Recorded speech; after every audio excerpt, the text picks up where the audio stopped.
अस्सलाम वालेकुम। मैं हूं इरफान अली सिद्दीकी और आप देख रहे हैं IAS न्यूज 1971 सच की दास्तान। दोस्तों, आज हम जिस शख्सियत से गुफ्तगू करने जा रहे हैं वो किसी तारुफ की मोहताज नहीं है।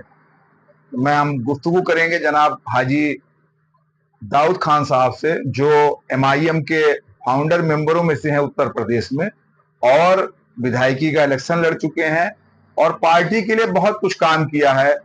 ऑल इंडिया मजलिस इत्तेहादुल मुस्लिमीन के लिए प्रदेश सचिव हैं। आइए हम आपको रूबरू कराते हैं जनाब हाजी दाऊद साहब से। अस्सलाम वालेकुम। वालेकुम सलाम। बहुत बहुत शुक्रिया कि आपने हमारे चैनल के लिए अपना कीमती वक्त निकाला। सबसे पहले तो बताएं, सुल्तानपुर में आपकी पार्टी का प्रोग्रेस क्या है? सबसे पहले तो हम आपके चैनल का खैर मकदम करते हैं। हम आह भी भरते हैं तो हो जाते हैं बदनाम, वो कत्ल भी करते हैं तो चर्चा नहीं होती। आप देख रहे हैं इंडिया का माहौल क्या है। हमें आपको ये सोचना है कि हम आप किस रास्ते पे जा रहे हैं।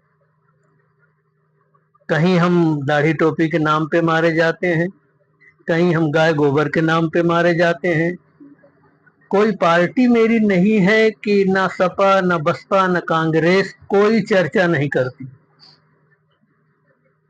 हम यही नहीं समझ पाते हैं कि हमारे वोट से कांग्रेस राज किया है, हमारे वोट से बसपा राज किया है, हमारे वोट से सपा राज किया है, लेकिन ये हमारे बारे में क्यों नहीं बोलते? क्या ये उनसे मिले हुए हैं? ये मेरे समझ में नहीं नहीं, आता। राहुल गांधी तो मोहब्बत की दुकान खोल के बैठे थे और मुसलमानों ने भरपूर वोट दिया है उनको। अल्लाह का एहसान है कि राहुल गांधी मोहब्बत की दुकान भले खोल के बैठे हैं, लेकिन वो मोहब्बत आज तक नहीं कर पाए, अपनी शादी नहीं कर पाए। नहीं तो मोहब्बत की दुकान खोल के कैसे बैठेंगे? जब मोहब्बत किया ही नहीं है तो दुकान खोलने से क्या फायदा? नहीं, आपकी पार्टी मोदी के जी शादी किए हैं, बीबी छोड़ दिए हैं, क्या फायदा? न बीबी है न बच्चे हैं। कैसे वो जानेंगे कि देश की सेवा कैसे होती है, बीवी बच्चे की सेवा? योगी जी के पास बीवी बच्चे नहीं है, उनको क्या मालूम है? किसी नहीं को एक बच्चा हो जाए तो बहादुरी करेंगे, दो बच्चा हो जाए, और कोई कोई कहता है 10 बच्चा हो जाए तो बहादुरी होता है। तो क्या करेंगे मेरे भाई? नहीं आप जिसके पास नहीं नहीं, आप इस बात को तो कह रहे हैं, लेकिन आप हमें ये बताएं कि आपकी पार्टी के जो लीडर हैं असदुद्दीन ओवैसी साहब, उनके ऊपर ये ब्लेम लगता है कि साहब आप जो है एक तरफा बात कर रहे हैं, आप भड़काऊ बात करते हैं, और इसका इसका विरोध खाली नॉन मुस्लिम नहीं कर रहा है। महमूद मदनी ने यह कहा है कि मैं उनके फैसलों से डिसएग्री करता हूं, जिस तरह की वो राजनीति कर रहे हैं वो गलत कर रहे हैं। हमें कभी अपनी कयादत को बदनाम करने के लिए हम ही होते हैं, हमारे में से होते हैं। चाहे तमाम पार्टियां आई हैं, मसूद साहब की पार्टी आई है और पीस पार्टी आई है, तमाम ऐसे पार्टियां आई हैं जो कि बीजेपी का बी टीम कहते हैं। और कौन कहता है? हमारे में से जो बहुत अपने को अच्छा बनते हैं। कभी कभी तो मुझे ये ख्याल आता है जैसे असद साहब सड़क से लेकर सांसद तक हमारे लिए लड़ रहे हैं, ठीक है। हमारी आवाज उठा रहे हैं, हक बोल रहे हैं, नाहक नहीं बोल रहे हैं। लेकिन असद साहब के बारे में भी यही होता है कि ये उनके बी टीम है। नहीं, महमूद ये मदनी तो कह रहे हैं ना कि उन्होंने एक इंटरव्यू में कहा कि जो लोग उनके साथ खड़े हैं और जो तालियां बजाते हैं उनकी रैलियों में, वो एक तरह से पागल लोग हैं। महमूद मदनी भी उन एक चंद लोगों में से हैं कि कांग्रेस पार्टी रही तो उनके पिट्ठू बने रहे, सपा आई तो सपा के पिट्ठू बने रहे, भाजपा बसपा आई तो बसपा के पिट्ठू बने रहे, आज भाजपा आई है तो उसके भी पिट्ठू बने हैं। उनका तो काम है ये करना और ये करते रहेंगे जब तक वो रहेंगे। इसीलिए उस पार्टी में महमूद मदनी में इख्तलाफ है, इनके अलावा कोई इनको मानता नहीं है। दो चार लोग चाहे जो इनको मानते नहीं, हैं। जमायत उलमा हिंद एक बहुत बड़ा ऑर्गेनाइजेशन है, जी, तो उनके मतलब महमूद मदनी को असदुद्दीन ओवैसी का विरोध करके क्या फायदा मिलने वाला है? फायदा ये मिलने वाला है कि इनको माल मिलेगा। जिस चक्कर में रहते हैं इनको बड़ा बड़ा माल मिलेगा। कांग्रेस में क्या होता था? जो उसमें होते थे तो सपा में होते थे तो क्या होता था?